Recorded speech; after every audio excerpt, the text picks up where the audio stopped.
ছিটে দিলেন, নবীজি হযরত আলীর হাতে তরবারিতে ধরা দিলেন। হযরত আলী তরবারি পায়ে মারছে, দৌড়াইতে দৌড়াইতে দৌড়াইতে আমরের মুখোমুখি হয়ে গেছে। যখন আমর দেখে বলে, কিরে পিচ্চি আলী তুই কেন আমার সামনে? হযরত আলী দেখে বলে, পিচ্চি নাকি পরে বুঝাইতেছে, মারহাবা কর। কথা আছে ছোট মরিদের ঝাল বেশি, কথা বলেন ঠিক না? হযরত আলী তখন ওই তরবারিটা দিয়ে দাগ টানতেছেন, দাগ টান না, বোঝেন তো কথা, বোঝেন তো নাকি? হযরত আলী দোয়া করতেছেন, এই দোয়া করে যদি বাড়ির চতুর্দিকে পানি ছিটায় দিতে পারেন, বাড়ির চতুর্দিকে ফু দিতে পারেন, বড় বড় দুর্ঘটনার হাত থেকে আল্লাহ আপনার পরিবারকে হেফাজত করবে। কি সেই দোয়া একটু জানবেন? একটু অপেক্ষা করেন বাজান গো আমার। হযরত আলী দোয়া করতেছেন আর দাগ টানতেছেন। এরকম দাগটা টানার পর তরবারিটা উঁচু করে ডেকে বলে, এই কাফেরের বেটা, তোর যদি সাহস থাকে খালি দাগটা পার হয়ে নবীজির মাথা নিতে যায়, আয় আয়, খেলা হবে, আয়। জোরে কয় না, কি হবে? আল্লাহ হবে, কি হবে? হযরত আলী ধমক খাইয়া অন্তরে কম্পন সৃষ্টি হয়ে গেছে। ভাই হযরত আলী কিন্তু কম সম জোরে ধমক দেয় নাই, শরীরের যত শক্তি ছিল সব কণ্ঠের আগায় নিয়ে এসে বলছে, এই কাফেরের বেটা, তোর সাহস থাকলে খালি দাগটা পার হয়ে যা, আয় আয়। বাড়িতে ঢুকছে চোর, বাড়িওয়ালা ল্যাংড়া দুটো পা নাই, কিন্তু কে আছে চোর ঢুকছে। কিছু না হোক, বাড়িতে থাকা ওই ল্যাংড়া মানুষটা যদি একটা আওয়াজ দেয়, চোর থাকবি না, তাকে দৌড় মারি। এখনো বাড়ির লোক জানে আছে, চুরি করা যাবে না, কথা কোন ঠিক না? এই জন্য একটা আওয়াজে অনেক কিছু ঘটে। আপনার কাজ হলো সামনে আওয়াজ দিয়ে আগে যাওয়া, আপনার পিছনে আল্লাহ হাজার জন তৈরি করে দেবে, কথা বলেন ঠিক না? কিন্তু আওয়াজটা যেন সত্যের পক্ষে হয়, ন্যায়ের পক্ষে হয়, ইনসাফের পক্ষে হয়, কথা বলেন ঠিক না? একাই 100 আপনি খালি আগে আসা, আল্লাহ কবুল করুন। হযরত আলী আর আমার এই জায়গায় বাজা বাজা পুরো ঘটনাটা বলবো, শুনবেন ইনশাআল্লাহ। কার কাছে হাত তুলে দেখি, লিল্লাহি তাকবীর। হাত নামান বাজান গো আমার। তাহলে পুরো পৃথিবীর ক্ষমতা আল্লাহ কয়জনকে দিয়েছিলেন? আর ধরে বলেন, তাবারাকাল্লাযী বিয়াদিহিল মুলকু ওয়া হুয়া আলা কুল্লি শাইইন কাদির। মহামান্বিত সেই সরকার যার হাতে সর্বময় কর্তৃত্ব, রাজত্ব পাওয়ার ক্ষমতা, তিনি হলেন সব বিষয়ের উপরে শক্তিমান, সব বিষয়ের উপরে একমাত্র ক্ষমতাবান। তাহলে 4 জন মানুষকে আল্লাহ পাক পুরো পৃথিবীর পাওয়ার রাজত্ব ক্ষমতা দিয়েছিলেন। এর মধ্যে 2 জন ইমানদার, একজনের নাম হলো নবী সুলাইমান। সুলাইমান আলাইহিস সালামের রাজত্বের কাহিনী যদি বলতে চাই 2-3 ঘন্টা আলোচনা করে শেষ হবে না। আজকে আমি আর ওইদিকে যাব না। তাহলে 1 নাম্বার নবী সুলাইমান আলাইহিস সালামকে আল্লাহ পাক পুরো পৃথিবীর রাজত্ব বাদশাহী দান করেছিলেন। যে পয়গম্বর নবী সুলাইমান আকাশে পাখি উড়ে গেলে কি কথা বলে জবান দিয়ে বুঝতে পারতো, পাখিদের ভাষা, পিপিলিকার কথা পর্যন্ত বুঝতে পারতো, জঙ্গলের পশু প্রাণী দ্বারা তাদের কথা বুঝতে পারতো, সমুদ্রের মাছের কথা বুঝতে পারতো, মানব দানব জিন ইনসান সকলে তার কথা শুনতে বাধ্য ছিল, হুকুম মানতে বাধ্য ছিল। চিৎকার মেরে বলেন আল্লাহু আকবার। বাতাসের উপরে ক্ষমতা ছিল। কি ক্ষমতা আল্লাহ দিয়েছিল? নবী সুলাইমানের রাজত্বের কাহিনী আমি আপনাদের কাছে বলতে পারবো না, আল্লাহ নসিবে রাখলে জীবনে অন্য কোথাও কোনোদিন শোনায় দেব। তাহলে 1 নাম্বার নবী সুলাইমান আলাইহিস সালামকে আল্লাহ পুরো পৃথিবীর রাজত্ব দান করেছিলেন। আর 2 নাম্বার হলো বাদশা জুলকারনাইন, যাকে আল্লাহ পাক পুরো পৃথিবীর রাজত্ব পাওয়ার ক্ষমতা দিয়েছিলেন। এই পৃথিবীর জমিনে বাদশা জুলকারনাইনকে আল্লাহ 1 নয় 2 নয় 1600 বছর হায়াত দিয়েছিলেন। জোরে বলেন মারহাবা। আপনার আমার বাপ দাদা 14 গোষ্ঠীর হায়াত এক জায়গায় করলে 1600 বছর হবে। একাই বেঁচেছিলেন 1600 বছর। বাজান গো আমার, এই 1600 বছর পাওয়ার রাজত্ব ক্ষমতা পাওয়ার পরেও কোনোদিন মানুষের প্রতি জুলুম করে নাই, আদল ইনসাফ প্রতিষ্ঠিত করেছিলেন, মানবতার কল্যাণে কাজ করেছেন। ইয়েজুজ মাজুজের ঘটনা আপনারা জানেন। এই সেই বাদশা জুলকারনাইন যে বাজান গো আমার লোহা গলায়া তামা গলায়া প্রাচীর নির্মাণ করে দিয়েছে। এখানে অনেক ইতিহাস আছে, বলার সুযোগ নাই। সূর্য উদয় হইতে সূর্য অস্তগামী পর্যন্ত, পূর্ব থেকে পশ্চিম পর্যন্ত পুরোটা পৃথিবীর রাজত্ব আল্লাহ বাদশা জুলকারনাইনকে দিয়েছিলেন। একটা মজাদার ঘোড়া দান করেছিলেন। ওই ঘোড়াতে চড়ে যখন চাবুক দিয়ে আঘাত করতো, এক কদমে হাজার হাজার মাইল রাস্তায় ঘোড়াটা পাড়ি দিত। ঘোড়াটা কোনোদিন ক্লান্ত হইতো না। জোরে বলেন মারহাবা। সেই বাদশা জুলকারনাইনের ইতিহাস আজকে বলার সময় নাই। তাহলে 2 জন ইমানদার, একজন নবী সুলাইমান আর একজন বাদশা জুলকারনাইন, আর 2 জন কাফেরকে আল্লাহ পাক পুরো পৃথিবীর রাজত্ব পাওয়ার ক্ষমতা দিয়েছিলেন। এই কাফেরদের মধ্য থেকে একজনের নাম ছিল জালেম বাদশা বখতেনাজর। আমার একটা টার্গেট নাই, সে টার্গেটে যাওয়া লাগবে তো নাকি বলেন? আমাকে আমার মতো যেতে দেন, কষ্ট হচ্ছে নাকি আপনাদের? সামনে গেলে খালি মজাই পাবেন। লিল্লাহি তাকবীর। বাজান গো আমার, চলেন সামনে গেলে বুঝতে পারবেন। খাতে খাও মমতাজের বাপ, শয়তানের বংশ আজকে হয়ে যাবে স্যার। কোরআন রব্বানি কাউরে করবে না, মাফ কথা বলেন ঠিক কিনা? আমার ভাইয়েরা গভীর মনোযোগ দিয়ে শুনবেন। ওই জামান আল্লাহ পাক তার একজন পয়গম্বর পাঠিয়েছিলেন। সেই নবীর নাম হলো দানিয়েল আলাইহিস সালাম। যদি বলেন কি নাম? নবী দানিয়েল আলাইহিস সালামকে আল্লাহ পাক ওই কওমের মানুষের উপরে, বনি ইসরাঈলের উপরে নবী হিসেবে প্রেরণ করেছিলেন। আল্লাহ নবী দানিয়েল আলাইহিস সালাম তার কওমের মানুষকে সুন্দর করে দাওয়াত দিয়ে বলেন, ইয়া বানি ইসরাঈল আযকুরু নি'মাতি আল্লাতী আন'আমতু আলাইকুম ওয়া আন্নী ফাদ্দালতুকুম আলাল আলামিন। আল্লাহ রাব্বুল আলামিন পবিত্র কুরআনুল কারীমে সূরা বাকারার 47 নম্বর আয়াত আল্লাহ পাক জানিয়ে দিলেন বনি ইসরাইলের সেই পয়গম্বর নাম হলো নবী দানিয়েল। দেখে বলো ও বনি ইসরাইল উম্মতেরা, তোমাদের বাপ-দাদারা কৃতদাস ছিল, মানুষের বাড়িতে দাসত্বের কাজ করত, চাকরের কাজ করত। সেই দাসত্বের জিন্দেগি থেকে, গোলামীর জিন্দেগি থেকে আল্লাহ পাক তোমাদেরকে মুক্ত করেছেন, স্বাধীন করেছেন। বিদায় তোমরা দাম্ভিকতা করো না, অহংকার করো না, গাছের পূজা করো না, মাছের পূজা করো না, চন্দ্রের পূজা করো না, এক আল্লাহর ইবাদত করো।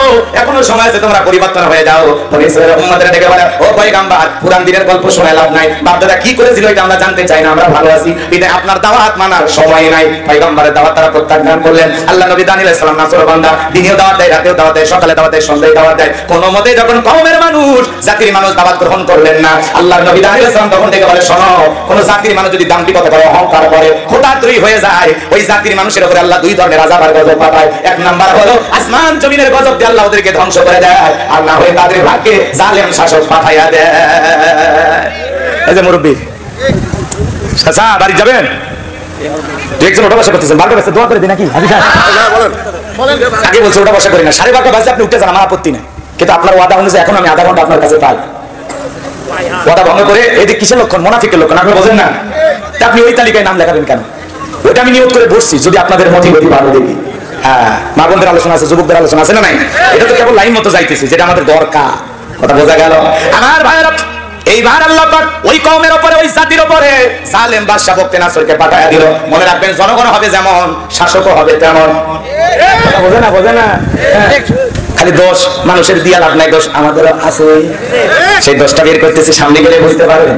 আমার ভাইয়েরা, আল্লাহর নবী দানিয়েল আলাইহিস সালামকে সব ওই জালেম বাদশা বক্তে নাসর ক্ষমতার চেয়ারে বসার পরে সারা দেশ থেকে হাজার হাজার মানুষকে গ্রেফতার করলো। জালেমদের কাজ হলো গ্রেফতারের আতঙ্ক ঢুকানো, নিরপরাধ মানুষকে সেখান থেকে তুলে নিয়ে যায়। কথা বোঝেন না? বোঝা লাগবে মানে ভালো করে বোঝা লাগবে। মানুষ বাজার করতে যায়, জেলখানায় যায়, বউ নিয়ে ঘুমায়, ঘুমার থেকে জাগে ওঠে জেলখানায়। ওটা কোন ঠিক কিনা? এরকম পৃথিবীতে দেশ আছে না? নাই। তবে বাংলাদেশ আলহামদুলিল্লাহ এরকম এখনো শুরু হয়নি। রাগ করতেছেন মনে হয়। এ বাজার গো আমার, ভালো করে বোঝার চেষ্টা করবেন। বাজার গো আমার, যে কথা বলতে চাচ্ছিলাম, যার মূল্য তার পালকি যার বউ তার, এমনটা করলে হবে না। কথা কি বোঝা গেল? সামনের দিকে গেলে কথাগুলো বুঝতে পারবেন কি কথা বোঝানোর জন্য বলতে চাচ্ছিলাম। আল্লাহ নবী দানিয়েল আলাইহিস সালাম সহ ৭০,০০০ উম্মত সহ জেলখানায় বন্দী করলো বাদশা বক্তে নাসর। তাহলে আল্লাহর নবী কোন জায়গায়? আল্লাহর নবী যদি জেলখানায় যায়, তাহলে ভালো করে বুঝবেন, নবীদের চাইতে উত্তম মানুষ আল্লাহর দুনিয়াতে আর কেউ আছে? নবী যদি জেলখানায় যায়, আজকে যারা নবী রাসূল নাই, নাইবে রাসূলের ভূমিকা পালন করে, যারা কোরআন সুন্নাহর সঠিক দাওয়াত দেয়, যারা এই নবী আনা কাজ দুনিয়ার জমিনে করে, ওদেরকে টার্গেট করে করে কিন্তু বাতিলেরা জেলে ঢোকাবে। কথা বলেন ঠিক কি না? আলেমেরা যদি জেলে যায়, বুঝবেন নবীদের সুন্নাত আমল করতেছে। চোর ডাকাত জেলখানায় গেলে মানুষ ঘৃণা করে, আর আলেমেরা জেলখানায় গেলে মানুষ ঘৃণা করে না। জেলখানায় যাওয়ার পরে আলেমদের সম্মান বাড়িয়ে দেন তিনি কে? আল্লাহ। আর একটু জোরে বলেন কে? আল্লাহ। হুজুরদের নরম পায় বলে হুজুর কাবির নামা কই? তো দাদার কাবির নামা ছিল। কথা কয় না কেন? হুজুর বউনে ঘুরলেও কাবির নামা দেখতে চায়। কথা বলেন ঠিক কিনা? মিথ্যা তহমত দিয়ে জেলখানায় ঢোকায়। আমার ভাইরা, হুজুরের মোবাইলে নাকি পর্নোগ্রাফি পাওয়া যায়, মিথ্যা মামলা দিয়ে জেলখানায় ঢোকায়। কথা বলেন ঠিক কিনা? অন্ধ মানুষকে পর্যন্ত গাড়ি পোড়ানোর মামলা দিয়েছে, শয়তান পর্যন্ত এই কথা শুনে হাসে। একটা অন্ধ মানুষকে আপনি গাড়িতে আগুন লাগায়। কথা বলেন ঠিক কিনা? এজন্য বাজান গো আমার, গভীর মনোযোগ দিয়ে শুনবে।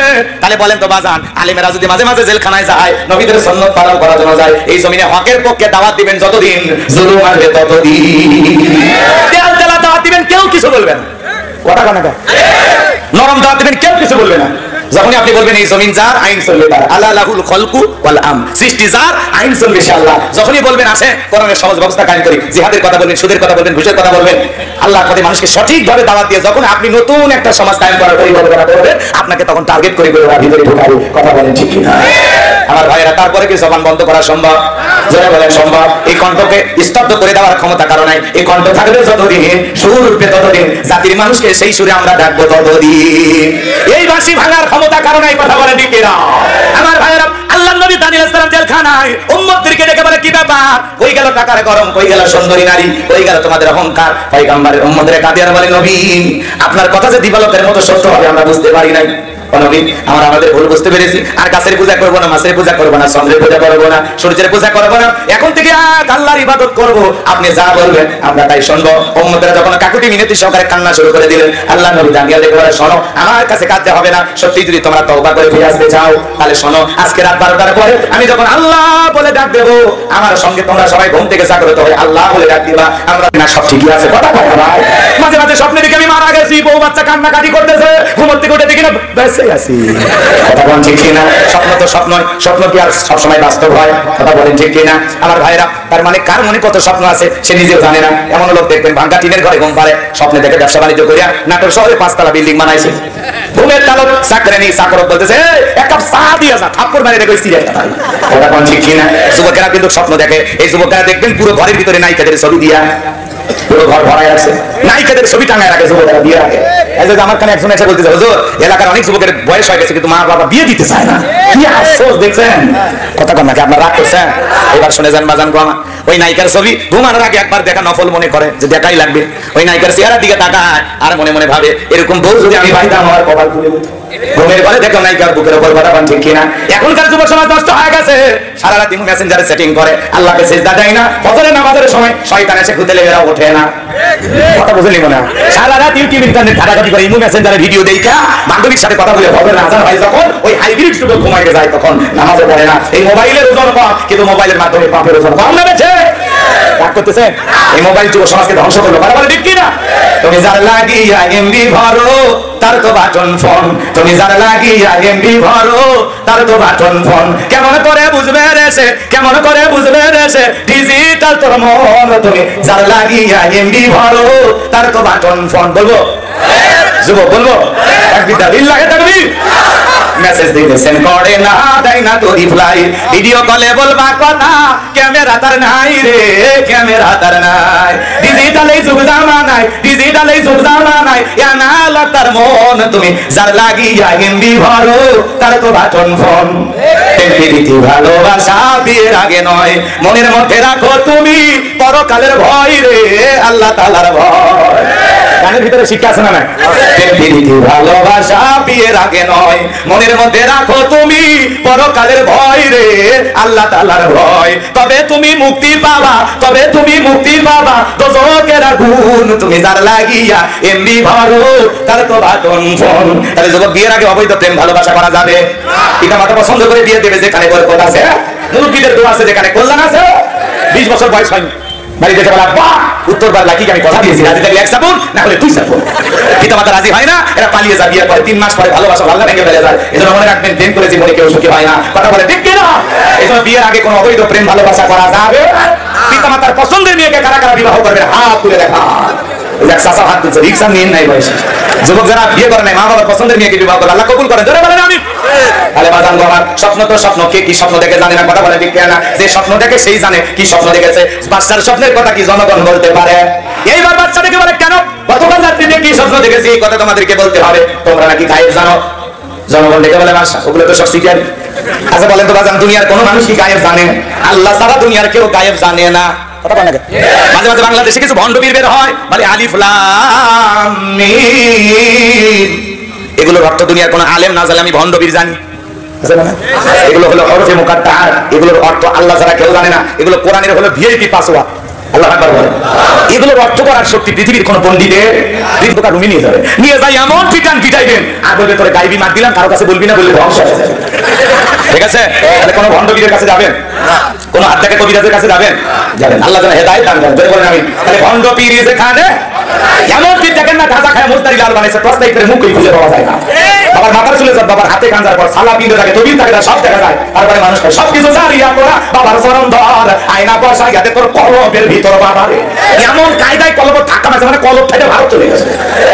ভণ্ড আছে না নাই?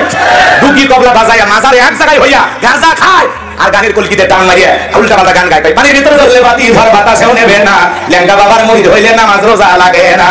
যে পিসাই বলবে নামাজ রোজা লাগে না এটা পীর না টাটকা শয়তান। এই পৃথিবীর এমন কোন নবী রাসূল নাই যে নবী রাসূল সালাত আদায় করে নাই। নবীদের যদি নামাজ পড়া লাগে আপনার পীর কি নবীদের চাইতে বড়? ভণ্ডামি বাদ দেন। ওই যে দেখেন না জাহাঙ্গীর এক ভণ্ড পীর আছে, কয়দিন আগে পুকুরে গোসল করতেছে, পরীক্ষার আগে মাজারে যাবেন আব্বা ছেলেগুলো পরীক্ষা দেবে, বাবা বাবা বাবা রেজাল্টটা যেন ভালো করে। কত ভণ্ড চিন্তা করে এগুলো যায় মাজারে যায়, কোনো কিছু মানত করবে না, মাজারে কোনো কিছু চাইবে না। যদি চাওয়া লাগে কার কাছে? কার কাছে? সম্পর্ক মাজারের সাথে না, সম্পর্ক হবে মসজিদের সাথে। শুধু মসজিদটা সুন্দর করলে হবে না, মসজিদে যারা সালাত আদায় করবে তাদের অন্তরটাও সুন্দর হওয়া দরকার। আছে না নাই? তাহলে সম্পর্ক মসজিদের সাথে না মাজারের সাথে?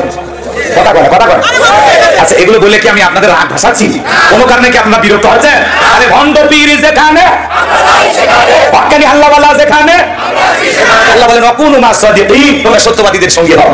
পীর ছিল শাহজালাল খানকাবি, রাজপতি বীর নারায় তাকবীর হুঙ্কার দিয়েছেন, গৌর গোবিন্দ পাড়াদের বাধ্য হয়েছিলেন, কথা বলে ঠিক না? পীর ছিল শাহ মাকদুম, শাহ সুলতান, বাইজিদ গোস্তামি, বড় বড় আল্লাহওয়ালাদের কারণে জমিন ইসলামের প্রচার প্রসার হয়েছে, কথা বলে ঠিক না? আল্লাহওয়ালা খুবই ভালো জিনিস, কিন্তু এখন নকল আল্লাহওয়ালা বের হয়েছে, ওই ভণ্ডদের কাছে যাওয়া যাবে কথা বলেন। যারা মরণের সময় একটা মানুষকে কবরে নিয়ে যাচ্ছে আর ঢোলবাসি বাজাচ্ছে, শোনেননি আপনারা? শোনেন তারা কি গান গায়? ভাই আমার মরণ কালে ঢোলবাসি বাজায়ো জাকের ভাইও, মরণ কালে ঢোলবাসি বাজায়ো, মুর্শিদের নাম নিয়ে আমায় কবরে রাখিও জাকের ভাইও, মরণ কালে ঢোলবাসি বাজায়ো। আচ্ছা বলেন তো, ঢোলবাসির সাথে মুসলমানের সম্পর্ক আছে? এগুলো কাদের সাথে? হিন্দুদের সাথে, মুসলিমদের সাথে, কথা বলে ঠিক কিনা?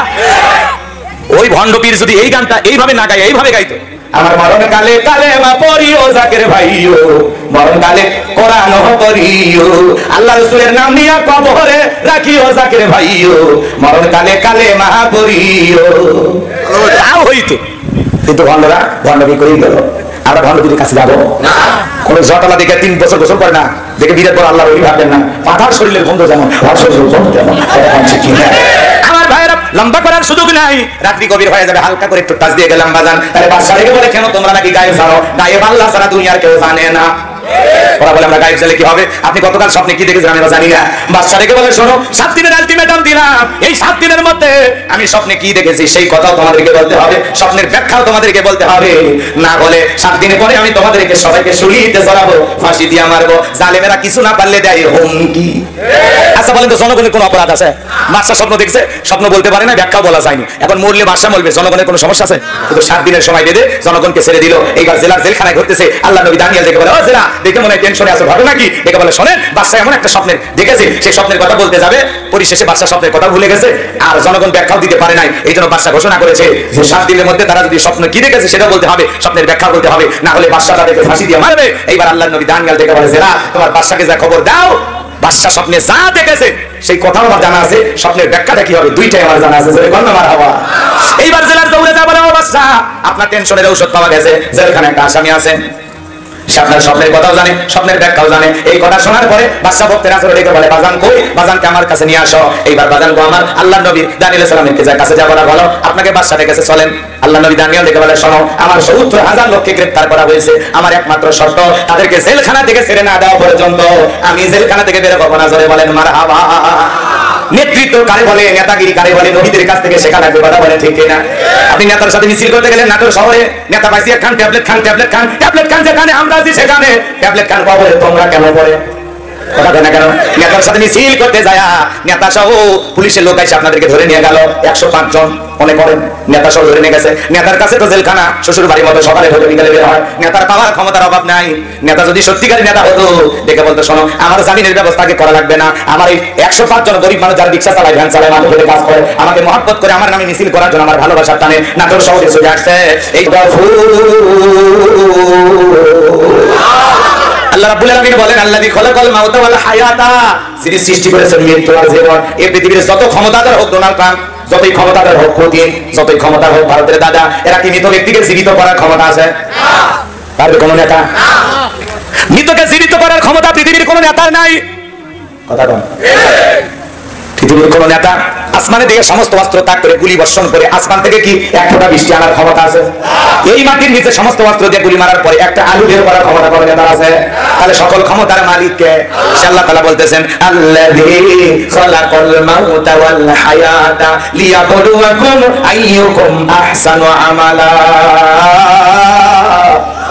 আল্লাহ দেখে বলেন, যিনি সৃষ্টি করেছেন মৃত্যু আর জীবন, এর মাঝামাঝি সময়টা আল্লাহ পাক আপনাকে আমাকে দান করেছেন। আমার আল্লাহ বলেন, আমি আল্লাহ পরীক্ষা করে দেখবো আমলের দিক দিয়ে কার আমল কত বেশি উত্তম, কার আমল কত বেশি সুন্দর। যার আমল ভালো তার আখিরাত ভালো, খারাপ তার আখিরাত পুরোটাই বরবাদ, কথা বলেন ঠিক কিনা? আল্লাহ পাক সর্বপ্রথম কিসের কথা বলেছেন একটু দিল দিয়া বলবেন, আল্লাযী খালাকাল মাউতা ওয়াল হায়াতা, যিনি সৃষ্টি করেছেন মৃত্যু আর জীবন। আল্লাহ সর্বপ্রথম মৃত্যুর কথা কেন বললেন? এই দুনিয়াতে দাদা আসছে, দাদার পরে বাবা আসছে, বাবার পরে আমি আসলাম, আমার পরে আমার সন্তানের আসলো, কিন্তু যাওয়ার বেলায় দাদার আগে নাতি চলে যায়, বাবার আগে ছেলে চলে যায়, বাবার কাঁধে সন্তানের লাশ, এটা হলো দুনিয়ার সব চাইতে ভারী বোঝা।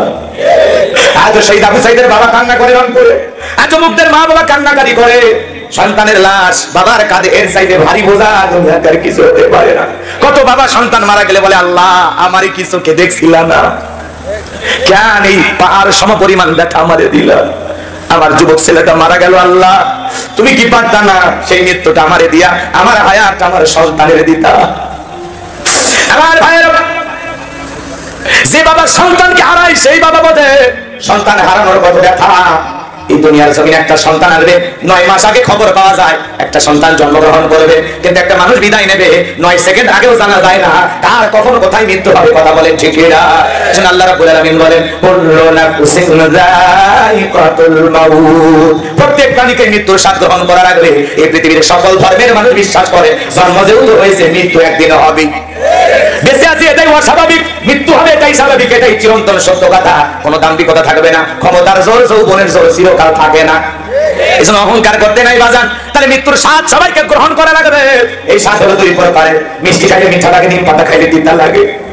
যারা ইমানদার তারা যখন মৃত্যুবরণ করে মায়ের কোলে দুধ পান করতে করতে শিশুরা যেভাবে মারা যায়, যারা ইমানদার তেমনি ভাবে মৃত্যুবরণ করবে, টেরও পাবে না। বলেন সুবহানাল্লাহ। কিন্তু যারা আল্লাহর অবাধ্য করেন নাফরমান বেঈমান, এরা যখন মৃত্যুবরণ করে দেখেন না কত মানুষ মৃত্যুর আগে চোখগুলো বড় বড় করে, পেশাব পায়খানা করে যায়, গালি দিতে দিতে মারা যায়, গান শুনতে শুনতে মারা যায়। কত মানুষ দেখেন না মৃত্যুর 6 মাস আগে জবানটা বন্ধ হয়ে গেছে, সন্তানেরা লেবু দিয়ে শরবত বানায় চামচ দিয়ে মুখের ভিতরে দেয়, গালসি বেয়ে করে যায়, খাওয়ারও শক্তি থাকে না। মৃত্যু আসবে, এটা চিরন্তন সত্য কথা।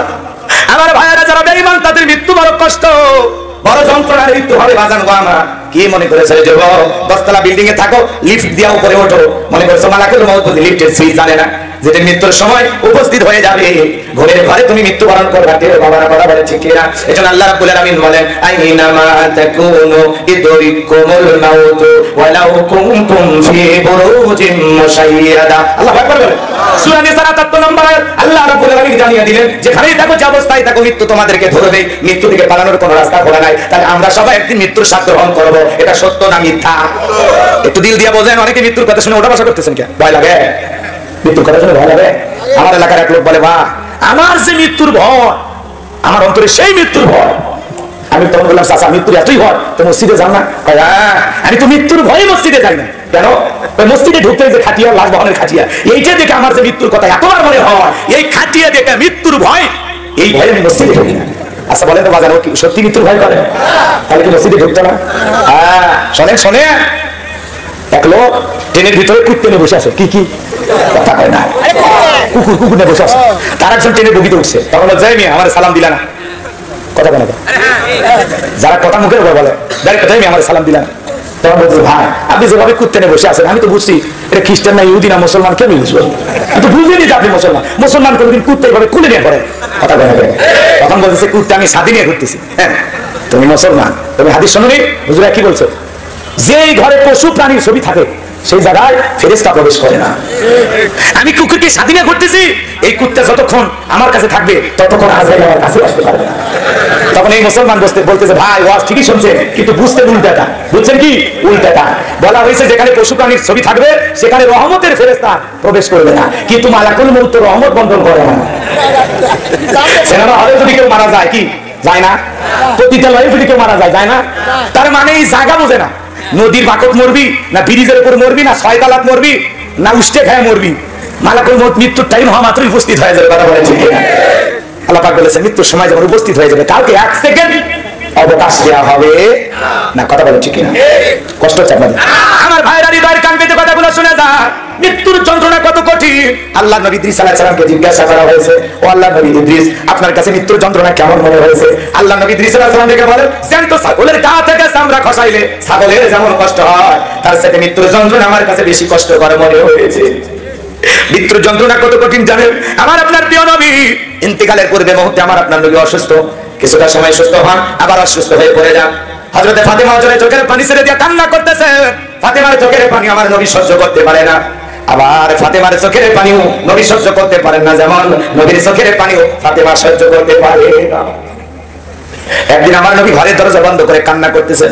ফাতেমা ঘর দরজায় ডাক দিলেন, আব্বা দরজা খুলে দেন। আমার নবী যখন দরজা খুলে দিলেন আমার ভাইরা হযরতে ফাতেমা তাকায় দেখেন নবীজি কাঁদতে কাঁদতে দাঁড়িয়ে বেবে নবীজি চোখের কান্নাগুলো মুক্ত দানার মতো পড়তেছে। হযরত ফাতেমা ডেকে বলে বাবা একা একা ঘরের দরজা বন্ধ করে কেন কান্না করে? আমার মা খাদিজার কথা কি আপনার মনে পড়ে গেছে, নাকি আপনার চাচা আবু তালেব বড় ভালোবাসতো তার কথা মনে হয়েছে, নাকি ইসলামের অবস্থা দেখে আপনি কান্না করেন? কি হয়েছে বাবা আপনি আমাকে বলেন। আমার নবী ডেকে বলে মা ফাতেমা আমি তো তোর মা খাদিজার কথা ভেবে কান্না করি না মা, আমার চাচা আবু তালেবের কথা ভেবে কান্না করি না রে মা। আমাকে যখন মেরাজ করতে নিয়ে গেল মা, জান্নাত যখন আমাকে দেখানো হলো, জান্নাত দেখার পরে দিলটা হয়ে গেল খুশি। দোয়া করলাম বেশি বেশি আল্লাহ যেন আমার গুনাহগার উম্মতকে বানায় দেন জান্নাতবাসী। একটু জোরে বলেন না আমিন। জান্নাতের নিয়ামত দেখার পরে মা আমার দিলটা ভরে গেছে। আল্লাহ এত নিয়ামত যা জান্নাতে সাজাইছে মা, যা ভাষায় বলা যাবে না মা। এরপরে যখন জিবরাইল আমাকে ডেকে বলে নবী জান্নাত তো দেখেছেন, এবার চলেন আপনাকে একটু জাহান্নামটা ঘুরে দেখান। আমাকে যখন জাহান্নামের ভিতরে প্রবেশ করানো হলো মা, আমি তাকায় দেখি জাহান্নামের ভিতরে পুরুষের চাইতে নারীদের সংখ্যাই বেশি। ও আমি তাকায় দেখি এক শ্রেণীর নারীদের চুলের মুঠিগুলো আসমানের দিকে তুলে দেওয়া হয়েছে মা, পা থেকে মাথা পর্যন্ত জাহান্নামের আগুন দাও দাও করে জ্বলতেছে রে মা। আমি এক নজরে তাকাইয়া আর তাকাইতে পারি না রে মা, গরম পানি যেরকম থকবক থকবক করে ওদের দেহটা জাহান্নামের আগুনে তেমনি জ্বলতেছে রে মা। আসমান জমিন এত জোরে চিৎকার মারতেছে মা, মনে হয় আসমান জমিন ভেঙে পড়বে মা। ওদের চিৎকার শুনে আমি আর ওদের দিকে তাকাইতে পারি নাই রে মা। এরপরে আমি জিবরাইলকে বললাম জিবরাইল এই নারীদেরকে কেন এইভাবে শাস্তি দেওয়া হচ্ছে, এই নারীদের কি এমন অপরাধ? জিবরাইল দেখে বলে নবী এই সমস্ত নারী তো তারাই যারা মাথায় কাপড় দিত না, বেপরদায় চলাফেরা করতো, স্বামীকে সম্মান দিত না, অসম্মান করতো। কয়টা কারণ কথা দেয় না, মাথায় কাপড় দিত না, বেপরদায় চলাফেরা করতো, আর স্বামীকে দাম দিত না। কিছু কিছু স্ত্রী তার স্বামীকে গোলামের মতো ব্যবহার করে, স্বামীকে গোলাম বানায় গোলামের বউ হয়। আর যারা বুদ্ধিমতী স্ত্রী এরা স্বামীকে রাজা বানায় রাজার রানী হয়। বুদ্ধিমতী স্ত্রীরা কখনো স্বামীর সাথে খারাপ ব্যবহার করে। কষ্ট পাচ্ছেন আপনারা আমার ভাইরা, হৃদয়ের কান পেতে কথাগুলো শুনে যা। ফাতেমা দেখে বলে বাবা এই যদি হয় বেপরদায় চলা নারীর অবস্থা, আমি ফাতেমা আজ থেকে আরো বেশি করে পর্দার গুরুত্ব বাড়ায় দেবো বাবা। জাহান্নামী নারীদের কষ্টের কথা শুনে, শাস্তির কথা শুনে হযরতে ফাতেমা জান্নাতি নারীদের সর্দারনি মা তারপরে পর্দার গুরুত্ব বাড়াইতে চাইলো। ও নাটোরের মা বোন আপনাদের পায়ে হাত দিয়ে অনুরোধ করে বলে যায় মা খবরদার বেপরদায় চলাফেরা করবেন না মা। আল্লাহ বলেন অকরনা ফি বুয়ুতিকুন্না ওয়ালা তাবাররাজনা তাবাররুজাল জাহিলিয়াতিল উলা, নারীরা তোমরা ঘরের ভিতর অবস্থান করো, খবরদার জাহিলিয়াতি যুগের মেয়েদের মতো নোংরা অশ্লীল পোশাক পরে নিজের দেহকে প্রদর্শন করো না। যে নারী ভদ্র ফ্যামিলির, কোন সম্ভ্রান্ত ভদ্র ফ্যামিলির মেয়ে বোরকা ছাড়া বাইরে যেতে পারে না। সেই নারীর পোশাক যত উল্টা পাল্টা আর চরিত্রে তত গন্ডগোল। কথা বল না কেন? কোন সম্ভ্রান্ত ভদ্র ফ্যামিলির মেয়ে বোরকা ছাড়া বাইরে যেতে পারে না। সত্যিকারী যারা জান্নাতি নারী হবে এরা দুনিয়ার জমিনে অবশ্যই আল্লাহকে ভয় করে পর্দা মেনে চলে পারবে, ঠিক কি না? পর্দা হলো নারীর সিকিউরিটি দেবে, পর্দা নারীকে নিরাপত্তা দেবে, পর্দা নারীর অহংকার, পর্দাশীল নারীর উপরে আল্লাহর রহমত নাযিল হয়। পর্দা হলো প্রত্যেকটা নারীর মর্যাদার বিষয়, কথা বলে ঠিক কি না? আনন্দের বিষয়, গৌরবের বিষয়। আল্লাহ পাক যেন সমস্ত মা বোনদেরকে পর্দা করার তৌফিক দান করেন। বলেন আমি কষ্ট হচ্ছে নাকি আপনার? আমার নবী রেখে বলে মা ফাতেমা তোর চোখের পানি আমি সহ্য করতে পারি না মা, আয় আয় মা তোর কানটা আমার মুখের কাছে লাগায় দে। আমার নবী যেন নবীজি ফিসফিস করে কি যেন বললেন। হযরত ফাতেমার কান্না বন্ধ হয়ে গেল। আম্মা জান আয়েশা রেখে বলেন ও আমার মেয়ে ফাতেমা তোমার আব্বা জান কি এমন বলেছে মা যার কারণে কান্নাটা বন্ধ হয়ে গেল? হযরত ফাতেমা রেখে বলে মা আমার আব্বা জান আমাকে বলেছেন বাবার ইন্তিকালের পরে সর্বপ্রথম বাবার সাথে সাক্ষাৎ হবে আমার। তার মানে বুঝতে পেরেছি মা বাবার ইন্তিকালের পরে বেশি দিন বাপ হারায় দুনিয়াতে থাকা লাগবে না। আসমান থেকে জিবরাইল এসে বলে নবী আসসালামু আলাইকুম ইয়া রাসূলুল্লাহ ইয়া হাবিবাল্লাহ বুজুর, আপনার শরীরের অবস্থাটা কেমন আল্লাহ জানতে চেয়েছেন। আমার নবী বলে জিবরাইল আগের চাইতে অনেকটা ভালো আছে আলহামদুলিল্লাহ। কিছুক্ষণ পরে আবার আসমান থেকে জিবরাইল এসে বলে নবী আপনার কাছে একটু ভিতরে প্রবেশের অনুমতি চাই। নবী গো আসমান থেকে আজকে শুধু আমি একা আসি নাই, আমার সাথে আরেকজন ফেরেশতা এসেছে, তার নাম হলো মালাকুল মউত আজরাইল। দুনিয়ার কারো বাড়িতে ঢুকতে অনুমতি নাই না গো নবী, আপনার অনুমতির অপেক্ষায় আমরা বাহিরে দাঁড়িয়ে আছি। আমার নবীজি অনুমতি দিলেন, মালাকুল মউত প্রবেশ করে আমার নবীকে সালাম দিলেন আসসালামু আলাইকুম ইয়া রাসূলুল্লাহ ইয়া হাবিবাল্লাহ হুজুর, নবী গো আপনি এখন কেমন আছেন? আমার নবী বলে আলহামদুলিল্লাহ ভালো আছি। মালাকুল মউত দেখে বলে নবী আপনি যদি অনুমতি দেন তাহলে আপনার জানটা কবজ করব, আর আপনি যদি অনুমতি না দেন আমার আল্লাহ বারবার বলেছেন যে মালাকুল মউত আমার বন্ধু যদি অনুমতি না দেয় এক সেকেন্ড দেরি করে দিলাম মুহূর্তের মধ্যে চলে আসবি, যতদিন মনে চায় আমার বন্ধু ততদিন দুনিয়াতে থাকবে। বলুন সুবহানাল্লাহ। আমার নবী তখন ডেকে বলে মালাকুল মউত আর কি কোনদিন আশা লাগবে না? মালাকুল মউত ডেকে বলে নবী আবার আল্লাহ যেদিন অর্ডার দেবে সেই দিন আমি আসবো।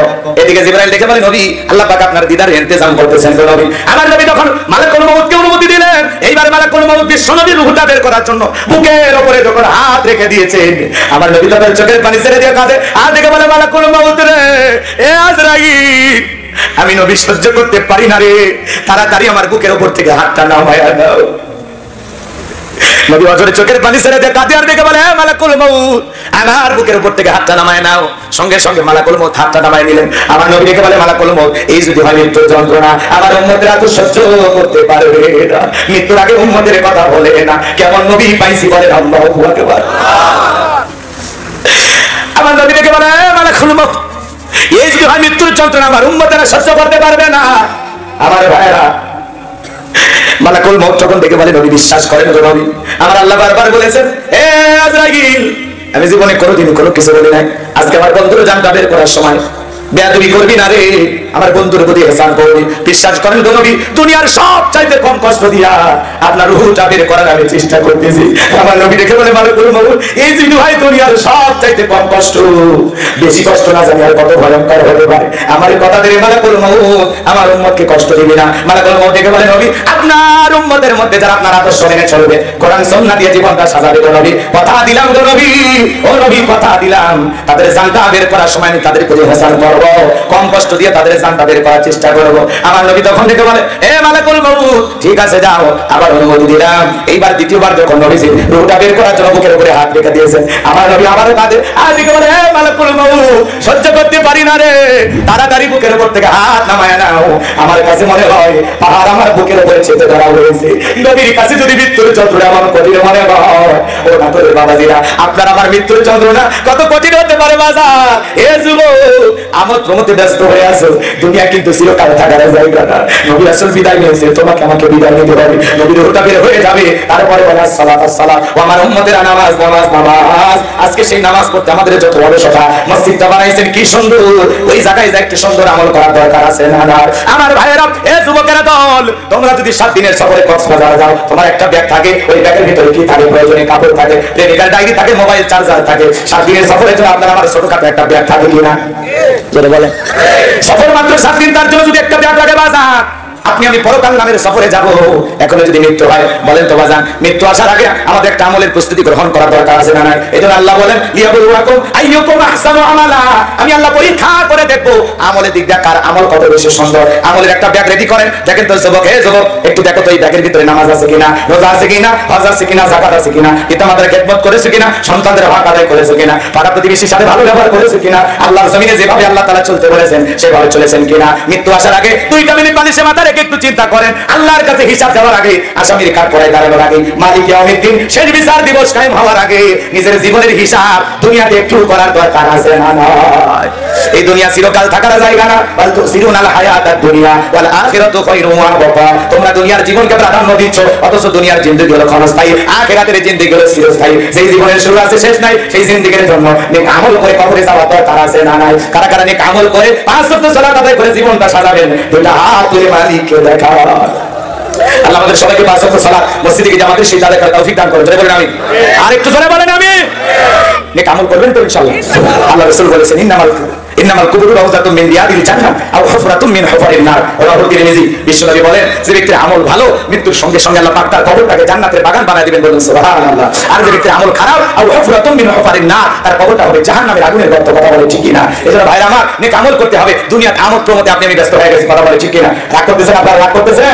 এইজন্য এই যে দুনিয়ার মায়া মহব্বত আপনাকে আমাকে আল্লাহ বিমুখ করে রাখছে। এজন্য আল্লাহ বলেন, আল হাকুমুত তাকাসুর হাত্তা যুরতুমুল মাকাবির। এই প্রাচুর্যের প্রতিযোগিতা, সম্পদের প্রতিযোগিতা, এই যে দুনিয়ার লোভ লালসা আপনাকে আমাকে পাগল বানাইছে। কথা বলে ঠিক কিনা? গাড়ি চাই, বাড়ি চাই, টাকা চাই, সম্পদ চাই, এই দুনিয়ার সম্পদের পিছনে পড়ে আপনি আমি আল্লাহকে ভুলে গেছি। এজন্য আল্লাহ বলেন, হাত্তা যুরতুমুল মাকাবির। কবরে যেদিন আপনি আমি যাব, এই কবরের মাটি যেদিন আপনার আমার মুখের ভিতরে প্রবেশ করে, সেদিন দুনিয়ার লোভ লালসা মিটে যাবে। কথা বলে ঠিক কিনা?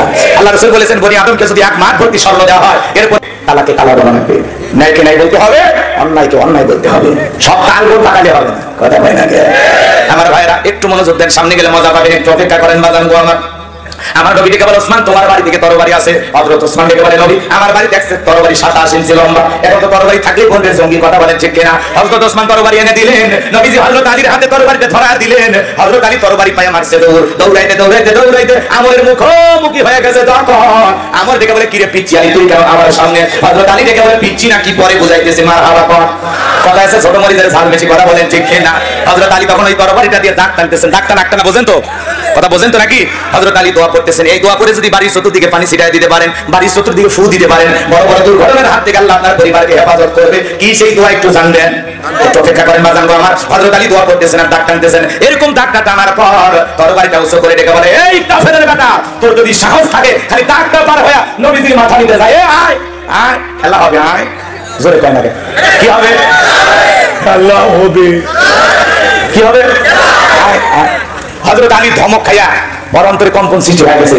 ভাই হযরত আলী কিন্তু কম সম জোরে ধমক দেয় নাই, শরীরের যত শক্তি ছিল সব কণ্ঠের আগায় নিয়ে এসে বলছে, এই কাফেরের বেটা, তোর সাহস থাকলে খালি দাগটা পার হয়ে যা, এ আয় আয়। বাড়িতে ঢুকছে চোর, বাড়িওয়ালা ল্যাংড়া দুটো পা নাই, কিন্তু কে আছে চোর ঢুকছে, কিছু না হোক বাড়িতে থাকা ওই ল্যাংড়া মানুষটা যদি একটা আওয়াজ দেয়, কেন চোর থাকবি না, তাকে দৌড় মারি। তবে এখনো বাড়ির লোক জাগনায় আছে, চুরি করা যাবে না, কথা কোন ঠিক না। এই জন্য একটা আওয়াজে অনেক কিছু ঘটে। আপনার কাজ হলো সামনে আওয়াজ দিয়ে আইতে যাওয়া, আপনার পিছনে আল্লাহ হাজার জন তৈরি করে, কথা বলেন ঠিক না। কিন্তু আওয়াজটা যেন সত্যের পক্ষে হয়, ন্যায়ের পক্ষে হয়, ইনসাফের পক্ষে হয়, কথা বলেন ঠিক না। একাই 100 আপনি খালি আইতে আসা, আল্লাহ কবুল করুন। হযরত আলী আর আমার এই জায়গায় বাজা বাজা পুরো ঘটনাটা বলবো, শুনবেন ইনশাআল্লাহ। কারা কারা একটু হাত তুলে দেখি, লিল্লাহি তাকবীর। হাত নামান বাজান গো আমার। তাহলে পুরো পৃথিবীর ক্ষমতা আল্লাহ কয়জনকে দিয়েছিলেন? আর ধরে বলেন, তাবারাকাল্লাযী বিয়াদিহিল মুলকু ওয়া হুয়া আলা কুল্লি শাইইন কাদির। মহামান্বিত সেই সরকার যার হাতে সর্বময় কর্তৃত্ব, রাজত্ব পাওয়ার ক্ষমতা, তিনি হলেন সব বিষয়ের উপরে শক্তিমান, সব বিষয়ের উপরে একমাত্র ক্ষমতাবান। তাহলে 4 জন মানুষকে আল্লাহ পাক পুরো পৃথিবীর পাওয়ার রাজত্ব ক্ষমতা দিয়েছিলেন। এর মধ্যে 2 জন ইমানদার, একজনের নাম হলো নবী সুলাইমান। সুলাইমান আলাইহিস সালামের রাজত্বের কাহিনী যদি বলতে চাই 2-3 ঘন্টা আলোচনা করে শেষ হবে না, আজকে আমি আর ওইদিকে যাব না। তাহলে 1 নাম্বার নবী সুলাইমান আলাইহিস সালামকে আল্লাহ পাক পুরো পৃথিবীর রাজত্ব বাদশাহী দান করেছিলেন। যে পয়গম্বর নবী সুলাইমান আকাশে পাখি উড়ে গেলে কি কথা বলে জবান দিয়ে বুঝতে পারতো, পাখিদের ভাষা, পিপিলিকার কথা পর্যন্ত বুঝতে পারতো, জঙ্গলের পশু প্রাণী দ্বারা তাদের কথা বুঝতে পারতো, সমুদ্রের মাছের কথাও বুঝতে পারতো, মানব দানব জিন ইনসান সকলে তার কথা শুনতে বাধ্য ছিল, হুকুম মানতে বাধ্য ছিল। চিৎকার মেরে বলেন আল্লাহু আকবার। বাতাসের উপরে ক্ষমতা ছিল। কি ক্ষমতা আল্লাহ দিয়েছিল? নবী সুলাইমানের রাজত্বের কাহিনী আমি আপনাদের কাছে বলতে পারবো না, আল্লাহ নসিবে রাখলে জীবনে অন্য কোথাও কোনোদিন শোনায় দেব। তাহলে 1 নাম্বার নবী সুলাইমান আলাইহিস সালামকে আল্লাহ পুরো পৃথিবীর রাজত্ব দান করেছিলেন। আর 2 নাম্বার হলো বাদশা জুলকারনাইন, যাকে আল্লাহ পাক পুরো পৃথিবীর রাজত্ব পাওয়ার ক্ষমতা দিয়েছিলেন। এই পৃথিবীর জমিনে বাদশা জুলকারনাইনকে আল্লাহ 1 নয় 2 নয় 1600 বছর হায়াত দিয়েছিলেন। জয় বলেন মারহাবা। আপনার আমার বাপ দাদা 14 গোষ্ঠীর হায়াত এক জায়গায় করলে 1600 বছর হবে, একাই বেঁচেছিলেন 1600 বছর। বাজান গো আমার, এই 1600 বছর পাওয়ার রাজত্ব ক্ষমতা পাওয়ার পরেও কোনোদিন মানুষের প্রতি জুলুম করে নাই, আদল ইনসাফ প্রতিষ্ঠিত করেছিলেন, মানবতার কল্যাণে কাজ করেছেন। ইয়েজুজ মাজুজের ঘটনা আপনারা জানেন। এই সেই বাদশা জুলকারনাইন যে বাজান গো আমার লোহা গলায়া তামা গলায়া প্রাচীর নির্মাণ করে দিয়েছে। এখানে অনেক ইতিহাস আছে, বলার সুযোগ নাই। সূর্য উদয় হইতে সূর্য অস্তগামী পর্যন্ত, পূর্ব থেকে পশ্চিম পর্যন্ত পুরোটা পৃথিবীর রাজত্ব আল্লাহ বাদশা জুলকারনাইনকে দিয়েছিলেন। একটা মজাদার ঘোড়া দান করেছিলেন। ওই ঘোড়াতে চড়ে যখন চাবুক দিয়ে আঘাত করতো, এক এক কদমে হাজার হাজার মাইল রাস্তায় ঘোড়াটা পাড়ি দিত, ঘোড়াটা কোনোদিন ক্লান্ত হইতো না। জোরে বলেন মারহাবা। সেই বাদশা জুলকারনাইনের ইতিহাস আজকে বলার সময় নাই। তাহলে 2 জন ইমানদার, একজন নবী সুলাইমান আর একজন বাদশা জুলকারনাইন, আর 2 জন কাফেরকে আল্লাহ পাক পুরো পৃথিবীর রাজত্ব পাওয়ার ক্ষমতা দিয়েছিলেন। এই কাফেরদের মধ্য থেকে একজনের নাম ছিল জালেম বাদশা বখতেনাসর। আমার একটা টার্গেট নাই, সে টার্গেটে যাওয়া লাগবে তো নাকি বলে? আমাকে আমার মতো যেতে দেন, কষ্ট হচ্ছে নাকি আপনাদের? সামনে গেলে খালি মজাই পাবেন। লিল্লাহি তাকবীর। বাজান গো আমার, চলেন সামনে গেলে বুঝতে পারবেন। খাপে খাপ মমতাজের বাপ, শয়তানের বংশ আজকে হয়ে যাবে স্যার। কোরআন রব্বানি কাউরে করবে না মাফ, কথা বলেন ঠিক কি না? আমার ভাইয়েরা গভীর মনোযোগ দিয়ে শুনবেন। ওই জামান আল্লাহ পাক তার একজন পয়গম্বর পাঠিয়েছিলেন, সেই নবীর নাম হলো দানিয়েল আলাইহিস সালাম। যদি বলেন কি নাম? নবী দানিয়েল আলাইহিস সালামকে আল্লাহ পাক ওই কওমের মানুষের উপরে, বনি ইসরাঈলের উপরে নবী হিসেবে প্রেরণ করেছিলেন। আল্লাহ নবী দানিয়েল আলাইহিস সালাম তার কওমের মানুষকে সুন্দর করে দাওয়াত দিয়ে বলেন, ইয়া বানি ইসরাঈল আযকুরু নি'মাতি আল্লাতী আন'আমতু আলাইকুম ওয়া আন্নী ফাদ্দালতুকুম আলাল আলামিন। আল্লাহ রাব্বুল আলামিন পবিত্র কোরআনুল কারীমে সূরা বাকারার 47 নম্বর আয়াত আল্লাহ পাক জানিয়ে দিলেন, বনি ইসরাইলের সেই পয়গম্বর নাম হলো নবী দানিয়েল। দেখে বলো, ও বনি ইসরাইল উম্মতেরা, তোমাদের বাপ-দাদারা কৃতদাস ছিল, মানুষের বাড়িতে দাসত্বের কাজ করত, চাকরের কাজ করত। সেই দাসত্বের জিন্দেগি থেকে, গোলামীর জিন্দেগি থেকে আল্লাহ পাক তোমাদেরকে মুক্ত করেছেন, স্বাধীন করেছেন। বিদায় তোমরা দাম্ভিকতা করো না, অহংকার করো না, গাছের পূজা করো না, মাছের পূজা করো না, চন্দ্রের পূজা করো না, এক আল্লাহর ইবাদত করো।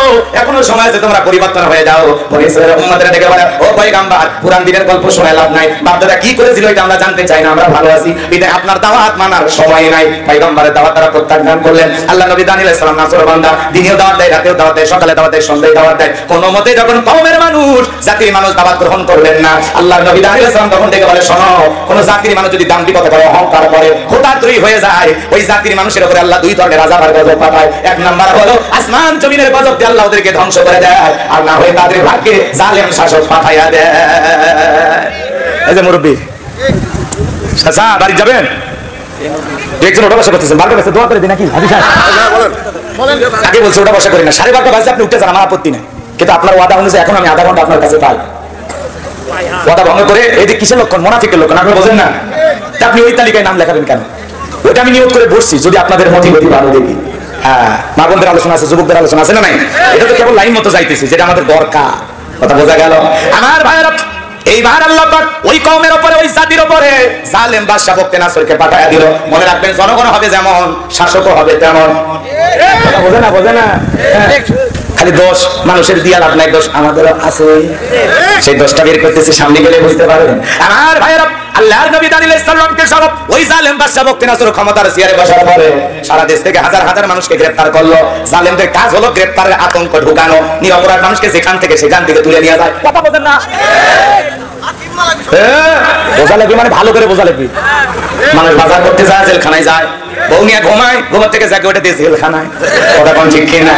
এরকম পৃথিবীতে দেশ আছে না? নাই। তবে বাংলাদেশ আলহামদুলিল্লাহ এরকম এখনো শুরু হয়নি। রাগ করতেছেন মনে হয়। এ বাজার গো আমার, ভালো করে বোঝার চেষ্টা করবেন। বাজার গো আমার, যে কথা বলতে চাচ্ছিলাম, জোরজার হল তার পালকি যার বউ তার, এমনটা করলে হবে না। কথা কি বোঝা গেল?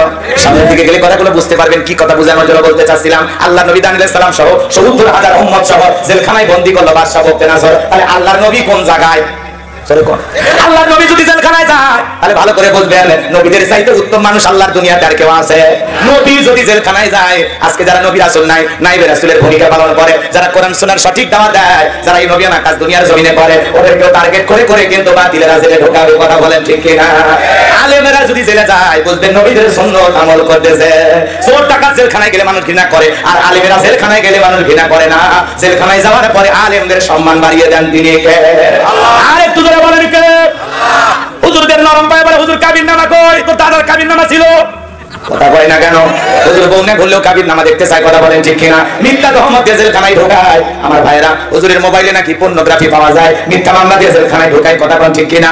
অন্ধ মানুষকে পর্যন্ত গাড়ি পোড়ানোর মামলা দিয়েছে, শয়তান পর্যন্ত এই কথা শুনে হাসে। একটা অন্ধ মানুষকে এমনি গাড়িতে আগুন লাগায়। কথা বলেন ঠিক কিনা? এজন্য বাজান গো আমার, গভীর মনোযোগ দিয়ে শুনবে। তাহলে বলেন তো বাজান, আলেমেরা যদি মাঝে মাঝে জেলখানায় যায়, নবীদের সুন্নাত পালন করার জন্য যায়, এই জমিনে হকের পক্ষে দাওয়াত দিবেন যতদিন, জুলুম আসবে ততদিন। দাওয়াত দিবেন, কেউ কিছু বলবে না। কথা কানা কা নরম দাওয়াত দিবেন, কেউ কিছু বলবে না। যখনই আপনি বলবেন এই জমিন যার, আইন চলবে তার, আল্লাহ লাহুল খলকু ওয়াল আমর, সৃষ্টি যার, আইন চলবে সে আল্লাহ। যখনই বলবেন আসে কোরআনের সহজ ব্যবস্থা কায়েম করি, জিহাদের কথা বলবেন, সুদের কথা বলবেন, ঘুষের কথা বলবেন, আল্লাহর পথে মানুষকে সঠিকভাবে দাওয়াত দিয়ে যখন আপনি নতুন একটা সমাজ কায়েম করার পরিকল্পনা করবেন, আপনাকে তখন টার্গেট করে ভিতরে ঢোকাবে। কথা বলেন ঠিক কি না? আমার ভাইরা, তারপরে কি জবান বন্ধ করা সম্ভব?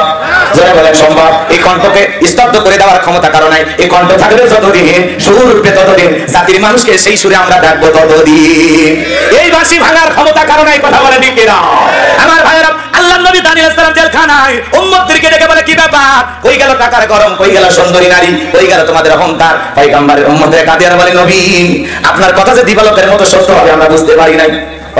আমাদের ভুল বুঝতে পেরেছি। আর গাছের পূজা করবো না, মাছের পূজা করবো না, চন্দ্রের পূজা করবো না, সূর্যের পূজা করবো না, এখন থেকে আল্লাহর ইবাদত করবো। আপনি যা বলবেন আমরা তাই শুনবো। উম্মতেরা যখন কাকুতি মিনতি সহকারে কান্না শুরু করে দিলেন, আল্লাহ নবী দানিয়েল দেখে বলে, শোনো, আমার কাছে কাঁদতে হবে না। সত্যি যদি তোমরা তওবা করে ফিরে আসতে চাও, তাহলে শোনো, আজকে রাত 12টার পরে আমি যখন আল্লাহ বলে ডাক দেবো, আমার সঙ্গে তোমরা সবাই ঘুম থেকে জাগ্রত হয়ে আল্লাহ বলে ডাক দিবা। আমরা না সব ঠিকই আছে। কথা বলো ভাই। মাঝে মাঝে স্বপ্নে দেখে আমি মারা গেছি, বউ বাচ্চা কান্নাকাটি করতেছে, ঘুমোর থেকে উঠে দেখি না বেঁচে আছি। কথা বলেন ঠিক কিনা? স্বপ্ন তো স্বপ্ন, স্বপ্ন কি আর সবসময় বাস্তব হয়? কথা বলেন ঠিক কিনা? আমার ভাইরা, তার মানে কার মনে কত স্বপ্ন আছে সে নিজেও জানে না। এমন লোক দেখবেন ভাঙা টিনের ঘরে ঘুম পারে, স্বপ্নে দেখে ব্যবসা বাণিজ্য করিয়া নাটোর শহরে 5তলা বিল্ডিং বানাইছে। ঘুমের তালক চাকরানি চাকরক বলতেছে, এক কাপ চা দিয়া যা, থাপ্পড় মারে দেখো সিরিয়াল। কথা বলেন ঠিক কিনা? যুবকেরা কিন্তু স্বপ্ন দেখে। এই যুবকেরা দেখবেন পুরো ঘরের ভিতরে নায়িকাদের ছবি দিয়া পুরো ঘর ভরাই আছে, নায়িকাদের ছবি টাঙায় রাখে, যুবকেরা বিয়ে রাখে। আমার কানে একজন এসে বলতেছে, হুজুর, এলাকার অনেক যুবকের বয়স হয়ে গেছে কিন্তু মা বাবা বিয়ে দিতে চায় না। কি আফসোস দেখছেন? কথা কন নাকি আপনারা রাগ করছেন? এবার শুনে যান বাজান গো আমার, ওই নায়িকার ছবি ঘুমানোর আগে একবার দেখা নফল মনে করে যে দেখাই লাগবে, ওই নায়িকার চেহারার দিকে তাকায় আর মনে মনে ভাবে এরকম বউ যদি আমি পাইতাম আমার কপাল খুলে দিত। ঘুমের পরে দেখো নায়িকার বুকের উপর কথা বল, ঠিক কিনা? এখনকার যুব সমাজ নষ্ট হয়ে গেছে, সারা রাত ইমো মেসেঞ্জারে সেটিং করে, আল্লাহকে সিজদা দেয় না, ফজরের নামাজের সময় শয়তান এসে ঘুরতে লেগে ওঠে না। কথা বুঝলি মনে হয়? সারা রাত ইউটিউব ইন্টারনেট ঘাটাঘাটি করে ইমো মেসেঞ্জারে ভিডিও দেইটা বান্ধবীর সাথে কথা বলে ফজরের আজান হয় যখন ওই হাইব্রিড যুবক ঘুমাইতে যায় তখন নামাজে পড়ে না। এই মোবাইলের ওজন কম, কিন্তু মোবাইলের মাধ্যমে পাপের ওজন কম না বেশি? রাগ করতেছে? এই মোবাইল যুব সমাজকে ধ্বংস করলো, কথা বলে ঠিক কিনা? তুমি যার লাগিয়া এমবি ভরো তার তো বাটন ফোন, তুমি যার লাগিয়া এমবি ভরো তার তো বাটন ফোন, কেমন করে বুঝবে রে সে, কেমন করে বুঝবে রে সে ডিজিটাল তোর মন, তুমি যার লাগিয়া এমবি ভরো তার তো বাটন ফোন। বলবো যুবক, বলবো একবিদা লিল্লাহি তাকবীর। মেসেজ দিতেছেন করে না, দেয় না তো রিপ্লাই, ভিডিও কলে বলবা কথা ক্যামেরা তার নাই রে, ক্যামেরা তার নাই, ডিজিটালে যুগ জামানায়, ডিজিটালে যুগ জামানায় অ্যানালগ তার মন, তুমি যার লাগিয়া এমবি ভরো তার তো বাটন ফোন। প্রীতি ভালোবাসা বিয়ের আগে নয়, মনের মধ্যে রাখো তুমি পরকালের ভয় রে, আল্লাহ তাআলার ভয়। গানের ভিতরে শিক্ষা আছে না? প্রীতি ভালোবাসা বিয়ের আগে নয়, মনের মধ্যে রাখো তুমি পরকালের ভয় রে, আল্লাহ তাআলার ভয়, তবে তুমি মুক্তি পাবা, তবে তুমি মুক্তি পাবা দোজখের আগুন, তুমি যার লাগিয়া এমবি ভরো তার তো বাটন ফোন। তাহলে যুবক বিয়ের আগে অবৈধ প্রেম ভালোবাসা করা যাবে? পিতা মাতা পছন্দ করে বিয়ে দেবে যেখানে বরকত আছে, মুরব্বিদের দোয়া আছে যেখানে কল্যাণ আছে। 20 বছর বয়স হয়নি, বাড়ি থেকে বলা বাহ উত্তর বার লাকি আমি কথা দিয়েছি, রাজি থাকলে 1 সাপোর্ট, না হলে 2 সাপোর্ট। পিতা মাতা রাজি হয় না, এরা পালিয়ে যায়, বিয়ের পরে 3 মাস পরে ভালোবাসা ভালো ভেঙে ফেলে যায়। এজন্য মনে রাখবেন প্রেম করে জীবনে কেউ সুখী হয় না, কথা বলে ঠিক কিনা? এজন্য বিয়ের আগে কোনো অবৈধ প্রেম ভালোবাসা করা যাবে না। পিতা মাতার পছন্দের মেয়েকে কারা কারা বিবাহ করবেন হাত তুলে দেখা। চাচা হাত তুলছে, রিক্সা নিয়ে নাই বয়সে। যুবক যারা বিয়ে করে নাই, মা বাবা পছন্দের মেয়েকে বিবাহ করবে, আল্লাহ কবুল করেন, জোরে বলেন আমিন। তাহলে বাজান গো আমার, স্বপ্ন তো স্বপ্ন, কে কি স্বপ্ন দেখে জানে না, কথা বলে ঠিক কিনা? যে স্বপ্ন দেখে সেই জানে কি স্বপ্ন দেখেছে। বাচ্চার স্বপ্নের কথা কি জনগণ বলতে পারে? এইবার বাচ্চা দেখে বলে কেন গতকাল রাত্রিতে কি স্বপ্ন দেখেছি, এই কথা তোমাদেরকে বলতে হবে, তোমরা নাকি গায়েব জানো। জনগণ দেখে বলে বাচ্চা, ওগুলো তো সব সিক্রেট। আচ্ছা বলেন তো বাজান, দুনিয়ার কোনো মানুষ কি গায়েব জানে? আল্লাহ ছাড়া দুনিয়ার কেউ গায়েব জানে না। মাঝে মাঝে বাংলাদেশে কিছু ভণ্ডবীর বের হয়, মানে আলিফ লাম মিম, এগুলোর অর্থ দুনিয়ার কোন আলেম না জানলে আমি ভণ্ডবীর জানি। এগুলো হলো হরফে মুকাত্তার, এগুলোর অর্থ আল্লাহ ছাড়া কেউ জানে না। এগুলো কোরআনের হলো ভিআইপি পাসওয়ার্ড। আল্লাহ আকবার বলে। এগুলোর অর্থ করার শক্তি পৃথিবীর কোন পণ্ডিতের, পৃথিবীর কোন জ্ঞানীর নাই। এগুলোর অর্থ কি একমাত্র জানেন কে? আল্লাহ। রাগ করছেন? অনেক ভণ্ডবীর বলে আমি গায়েব জানি, যে বলবে আমি গায়েব জানি একটা অন্ধকার রুমে নিয়ে যাবে, নিয়ে যাই এমন পিটান পিটাইবেন আর বলবে তোরে গায়েবী মার দিলাম, কারো কাছে বলবি না, বললে ধ্বংস হয়ে যাবে। ঠিক আছে? তাহলে কোন ভণ্ডবীরের কাছে যাবেন না, কোন আত্মাকে কবিরাজের কাছে যাবেন যাবেন, আল্লাহ যেন হেদায়েত দান করেন, বলেন আমিন। তাহলে ভণ্ডপীর যেখানে এমন কি দেখেন না, গাঁজা খায় মুস্তারি লাল বানাইছে, টস লাইটের মুখই খুঁজে পাওয়া যায় না। বাবার মাথার চুলে যান, বাবার হাতে গাঁজার পর সালা বিন্দু থাকে, তবিল থাকে, সব দেখা যায়। তারপরে মানুষ সবকিছু ছাড়িয়া তোরা বাবার চরণ ধর, আয়না পয়সা যাতে তোর কলবের ভিতর বাবারে এমন কায়দায় কলব থাকা আছে, মানে কলব থেকে ভারত চলে গেছে। ভণ্ড আছে না নাই? দুকি কবলা বাজাইয়া মাজারে এক জায়গায় হইয়া গাঁজা খায় আর গানের কলকিতে টান মারিয়া উল্টা পাল্টা গান গায়, পানির ভিতরে চললে বাতি ধর বাতাসেও নেবে না, ল্যাংটা বাবার মুরিদ হইলে নামাজ রোজা লাগে না। যে কি সাহেব বলবে নামাজ রোজা লাগে না, এটা পিন না টাকা পায় না। এই পৃথিবীর এমন কোন নবী রাসূল নাই যে নবী রাসূল সালাত আদায় করে নাই। নবীদের যদি নামাজ পড়া লাগে, আপনার পীর কি নবীদের চাইতে বড়? ভণ্ডামি বাদ দেন। ওই যে দেখেন না জাহাঙ্গীর এক ভণ্ডবীর আছে, কয়েকদিন আগে পুকুরে গোসল করতেছে, পরীক্ষার আগে মাজারে যাবেন, আব্বা ছেলেগুলো পরীক্ষা দেবে, আব্বা বাবা বাবা রেজাল্টটা যেন ভালো করে। কত ভণ্ড চিন্তা করে এগুলো যায়, মাজারে যায়, কোনো কিছু মানত করবেন না, মাজারে কোনো কিছু চাইবেন না, যদি চাওয়া লাগে কার কাছে? কার কাছে? সম্পর্ক মাজারের সাথে না, সম্পর্ক হবে মসজিদের সাথে। শুধু মসজিদটা সুন্দর করলে হবে না, মসজিদে যারা সালাত আদায় করবে তাদের অন্তরটাও সুন্দর হওয়া দরকার, আছে না নাই? সম্পর্ক মসজিদের সাথে না মাজারের সাথে? কথা বলে কথা বলে। আচ্ছা এগুলো বলে কি আমি আপনাদের রাগ ভাসাচ্ছি? কোনো কারণে কি আপনার বিরক্ত হচ্ছে? তাহলে ভণ্ড পীর যেখানে, হক্কানি আল্লাহওয়ালা যেখানে, আল্লাহ বলেন ওয়াকুনু মাস সাদিকিন, তোমরা সত্যবাদীদের সঙ্গে হও। পীর ছিল শাহজালাল খানকাজী রাজপতিবীর, নারায় তাকবীর হুঙ্কার দিয়েছেন, গৌর গোবিন্দ পাড়াইতে বাধ্য হয়েছিলেন, কথা বলে ঠিক কি? পীর ছিল শাহ মাকদুম, শাহ সুলতান, বাইজিদ গোস্তামি, বড় বড় আল্লাহওয়ালাদের কারণে জমিন ইসলামের প্রচার প্রসার হয়েছে, কথা বলে ঠিক কি না? আল্লাহওয়ালা খুবই ভালো জিনিস, কিন্তু এখন নকল আল্লাহওয়ালা বের হয়েছে, ওই ভণ্ডদের কাছে যাওয়া যাবে কথা বলেন। যারা মরণের সময় একটা মানুষকে কবরে নিয়ে যাচ্ছে আর ঢোলবাসি বাজাচ্ছে, শোনেননি আপনারা? শোনেন কি গান গায় ভাই? আমার মরণ কালে ঢোলবাসি বাজায়ো জাকের ভাইও, মরণ কালে ঢোলবাসি বাজায়ো, মুর্শিদের নাম নিয়ে আমায় কবরে রাখিও জাকের ভাইও, মরণ কালে ঢোলবাসি বাজায়ো। আচ্ছা বলেন তো, ঢোলবাসির সাথে মুসলমানের সম্পর্ক আছে? এগুলো কাদের সাথে? হিন্দুদের সাথে, মুসলিমদের সাথে। কথা বলে ঠিক কিনা?